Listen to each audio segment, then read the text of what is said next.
myself is that I first did things backwards. First, I try to automate it. Then I try to accelerate it, just have this go faster. Then I try to simplify it, and only then did I delete it. The team at Tesla that does noise and vibration minimization thought that the fiberglass mats were there because of the battery safety team for battery fire prevention.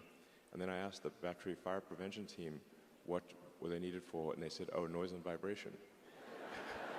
And I'm like, okay.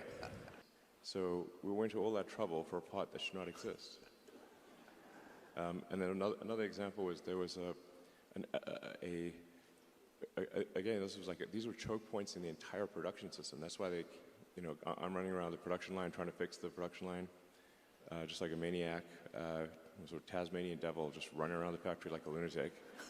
The body production line at Model 3 was at one point stuck because we had a laser welding cell to weld a small cross-car beam in the passenger footwell of the front seats. And I'm looking at this beam, and I'm like, what the heck does that do? Because the entire factory is stopped trying to get this laser weld cell to work. And I'm like, I can't imagine what a useful thing it could do.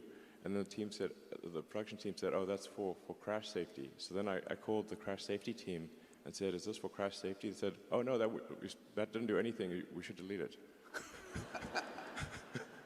That turned out to be totally useless, but they forgot to tell the production team.